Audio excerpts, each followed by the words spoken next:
طه ما أنزلنا عليك القرآن لتشقى إلا تذكرة لمن يخشى تنزيلا ممن خلق الأرض والسماوات العلى الرحمن على العرش استوى له ما في السماوات وما في الأرض وما بينهما وما تحت الثرى وإن تجهر بالقول فإنه يعلم السر وأخفى الله لا إله إلا هو له الأسماء الحسنى وهل أتاك حديث موسى إذ رأى نارا فقال لأهلهم كثوا إني آنست نارا لعلي آتيكم منها بقبس أو أجد على النار هدى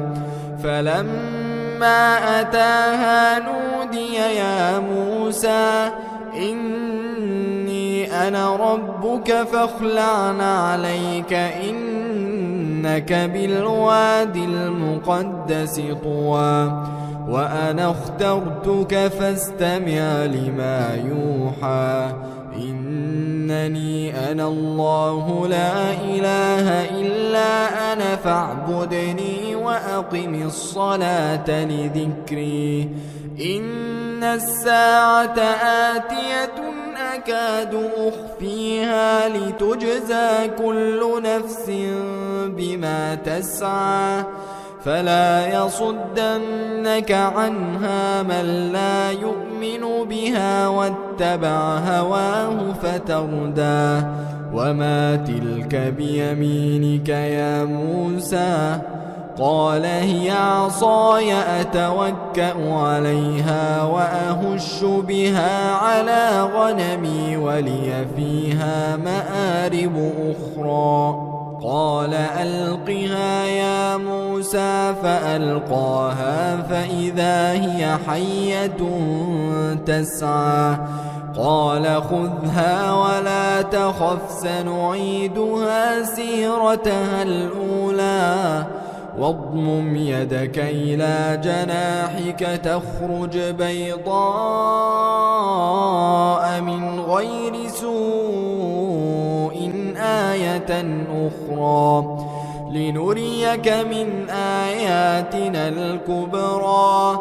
اذهب إلى فرعون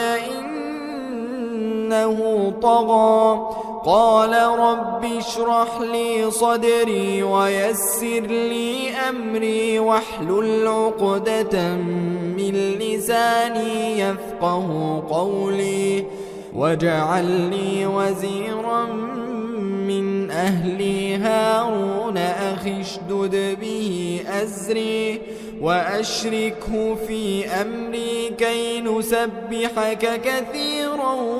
ونذكرك كثيرا إنك كنت بنا بصيرا قال قد أوتيت سؤلك يا موسى ولقد مننا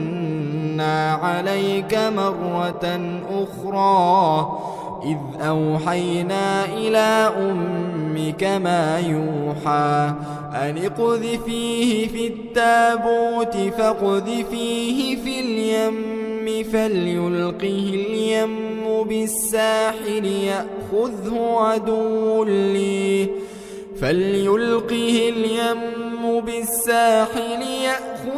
عدو لي وعدو له وألقيت عليك محبة مني ولتصنع على عيني إذ تمشي أختك فتقول هل أدلكم على من يكفله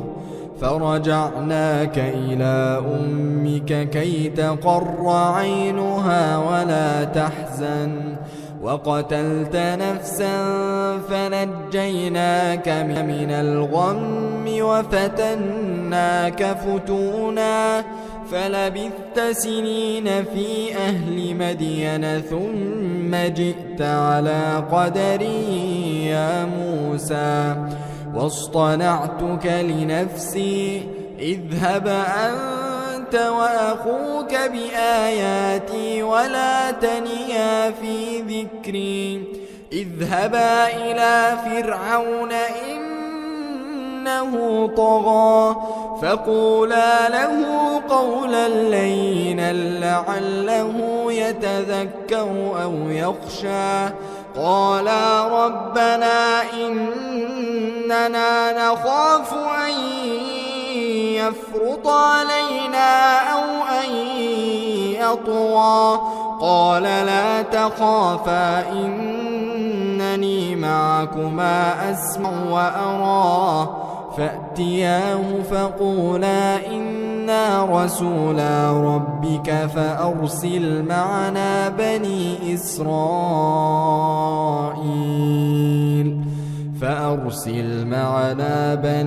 إسرائيل ولا تعذبهم قد جئناك بآية من ربك والسلام على من اتبع الهدى إنا قد أوحي إلينا أن العذاب على من كذب وتولى قال فمن ربكما يا موسى قال ربنا الذي أعطى كل شيء خلقه ثم هدى قال فما بال القرون الأولى قال علمها عند ربي في كتاب لا يضل ربي ولا ينسى الذي جعل لكم الأرض مهدا وسلك لكم فيها سبلا وأنزل من السماء ماء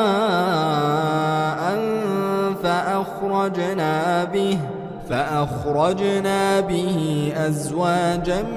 من نبات شتى كلوا وارعوا أنعامكم إن في ذلك لآيات لأولي النهى منها خلقناكم وفيها نعيدكم ومنها نخرجكم تارة أخرى ولقد أريناه آياتنا كلها فكذب وأبى قال أجئتنا لتخرجنا من أرضنا بسحرك يا موسى فلنأتينك بسحر مثله فاجعل بيننا وبينك موعدا لا نخلفه نحن ولا أنت مكانا سوى قال موعدكم يوم الزينة وأن يحشر الناس ضحى فتولى فرعون فجمع كيده ثم أتى قال لهم موسى ويلكم لا تفتروا على الله كذبا فيسحتكم بعذاب وقد خاب من افترى فتنازعوا أمرهم بينهم وأسروا النجوى قالوا إن هذان لساحران يريدان أن يخرجاكم من أرضكم بسحرهما ويذهبا بطريقتكم المثلى فأجمعوا كيدكم ثم أتوا صفا وقد أفلح اليوم من استعلى قالوا يا موسى إما أن تلقي وإما أن نكون أول من ألقى قال بل ألقوا فإذا حبالهم وعصيهم يخيل إليه من سحرهم أنها تسعى فأوجس في نفسه خيفة موسى قلنا لا تخف إنك أنت الأعلى وألق ما في يمينك تلقف ما صنعوا إنما صنعوا كيد ساحر ولا يفلح الساحر حيث أتى فألقي السحرة سجدا قالوا آمنا برب هارون وموسى قال آمنتم له قبل أن آذن لكم إنه لكبيركم الذي علمكم السحر فلأقطعن أيديكم وأرجلكم من خلاف ولأصلبنكم في جذوع النخل ولتعلمن أينا أشد عذابا وأبقى قالوا لن نؤثرك على ما جاءنا من البينات والذي فطرنا فاقض ما أنت قاض إنما تقضي هذه الحياة الدنيا إنا آمنا بربنا ليغفر لنا خطايانا وما أكرهتنا عليه من السحر والله خير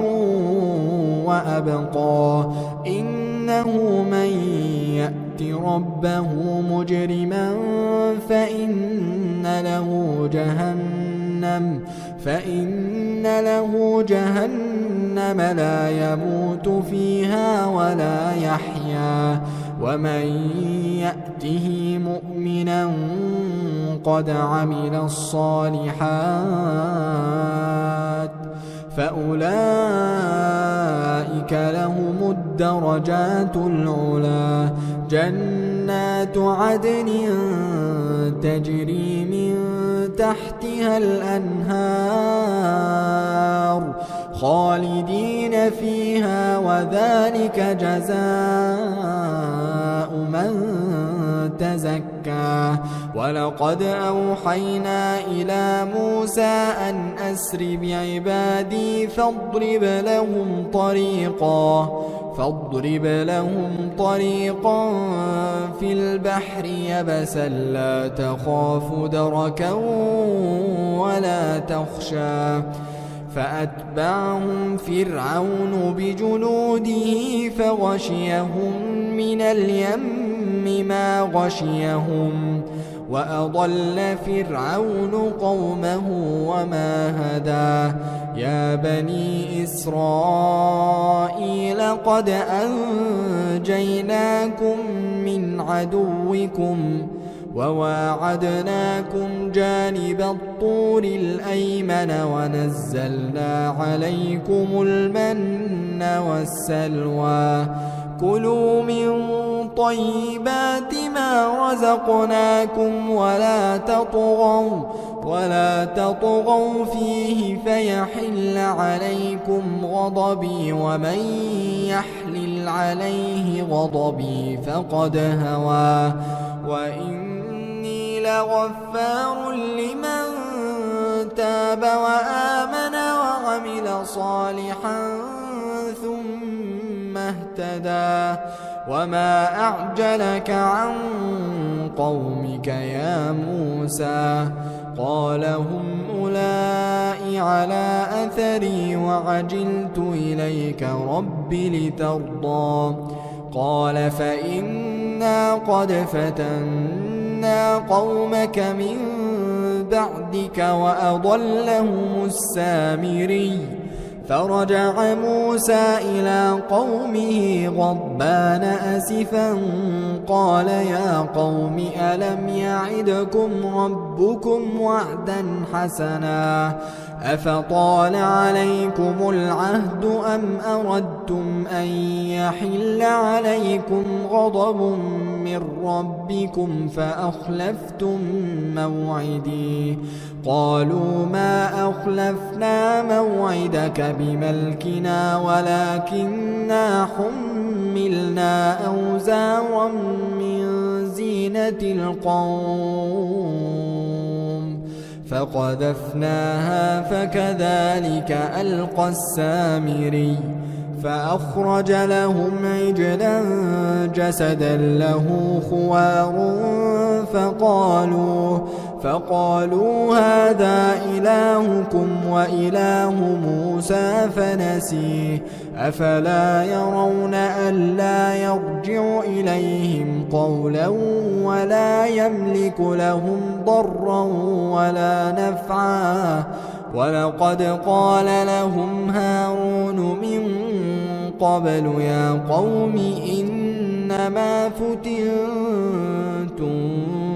به وإن ربكم الرحمن فاتبعوني وأطيعوا أمري قالوا لن نبرح عليه عاكفين حتى يرجع إلينا موسى قال يا هارون ما منعك إذ رأيتهم ضلوا ألا تتبعني أفعصيت أمري قال يا ابن أم لا تأخذ بلحيتي ولا برأسي إني خشيت أن تقول فرقت بين بني إسرائيل ولم ترقب قولي قال فما خطبك يا سامري قال بصرت بما لم يبصروا به فقبضت قبضة من أثر الرسول فنبذتها وكذلك سولت لي نفسي قال فاذهب فإن لك في الحياة أن تقول لا مساس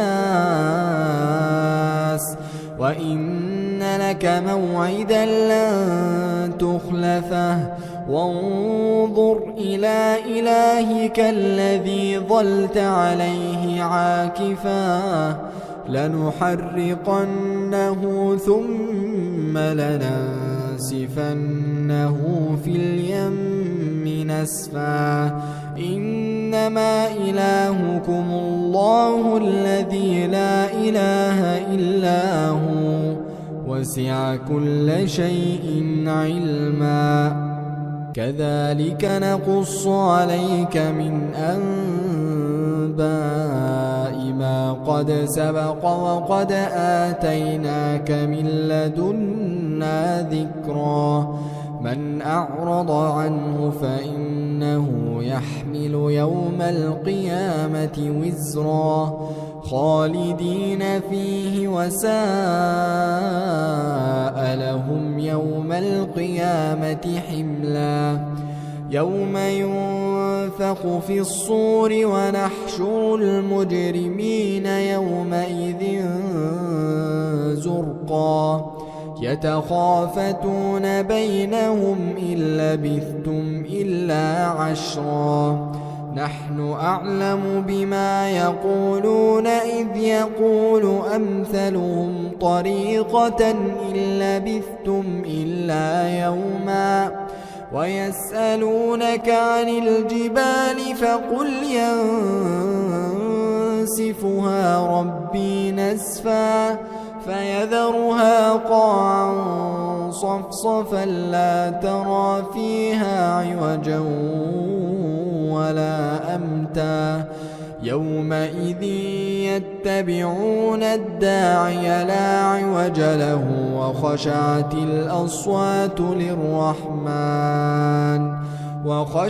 الأصوات للرحمن فلا تسمع إلا همسا يومئذ لا تنفع الشفاعة إلا من أذن له الرحمن ورضي له قولا يعلم ما بين أيديهم وما خلفهم ولا يحيطون به علما وعنت الوجوه للحي القيوم وقد خاب من حمل ظلما ومن يعمل من الصالحات وهو مؤمن فلا يخاف ظلما ولا هضما وكذلك أنزلناه قرآنا عربيا وصرفنا فيه من الوعيد لعلهم يتقون أو يحدث لهم ذكرا فتعالى الله الملك الحق ولا تعجل بالقرآن من قبل أن يقضى إليك وحيه وقل رب زدني علما ولقد عهدنا إلى آدم من قبل فنسي ولم نجد له عزما وإذ قلنا للملائكة اسجدوا لآدم فسجدوا إلا إبليس أبى فقلنا يا آدم إن هذا عدو لك ولزوجك فلا يخرجنكما من الجنة فتشقى إن لك ألا تجوع فيها ولا تعرى وأنك لا تظمأ فيها ولا تضحى فوسوس إليه الشيطان قال يا آدم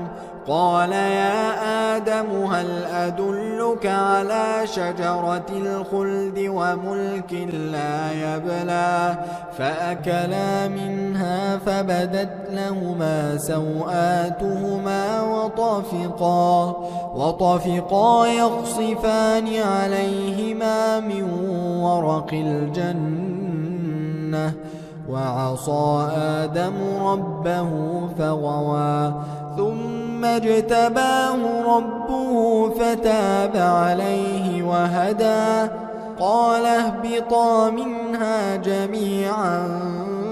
بعضكم لبعض عدو فإما يأتينكم مني هدى فمن اتبع هداي فلا يضل ولا يشقى ومن أعرض عن ذكري فإن له معيشة ضنكا ونحشره يوم القيامة أعمى قال رب لم حشرتني أعمى وقد كنت بصيرا قال كذلك أتتك آياتنا فنسيتها وكذلك اليوم تنسى وكذلك نجزي من أسرف ولم يؤمن بآيات ربه ولعذاب الآخرة أشد وأبقى أفلم يهد لهم كم أهلكنا قبلهم من القرون يمشون في مساكنهم إن في ذلك لآيات لأولي النهى ولولا كلمة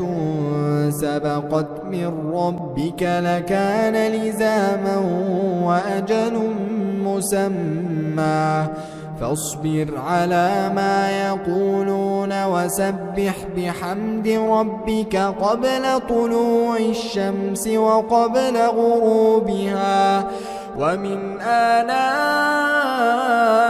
الليل فسبح وأطراف النهار لعلك ترضى ولا تمدن عينيك إلى ما متعنا به أزواجا منهم زهرة الحياة الدنيا لنفتنهم فيه ورزق ربك خير وأبقى وأمر أهلك بالصلاة واصطبر عليها لا نسألك رزقا نحن نرزقك والعاقبة للتقوى وقالوا لولا يأتينا بآية من ربه أولم تأتهم بينة ما في الصحف الأولى ولو أنا أهلكناهم بعذاب من قبله لقالوا ربنا لولا أرسلت إلينا رسولا فنتبع آياتك من قبل أن نذل ونخزى قل كل متربص فتربصوا فستعلمون من أصحاب الصراط السوي ومن اهتدى.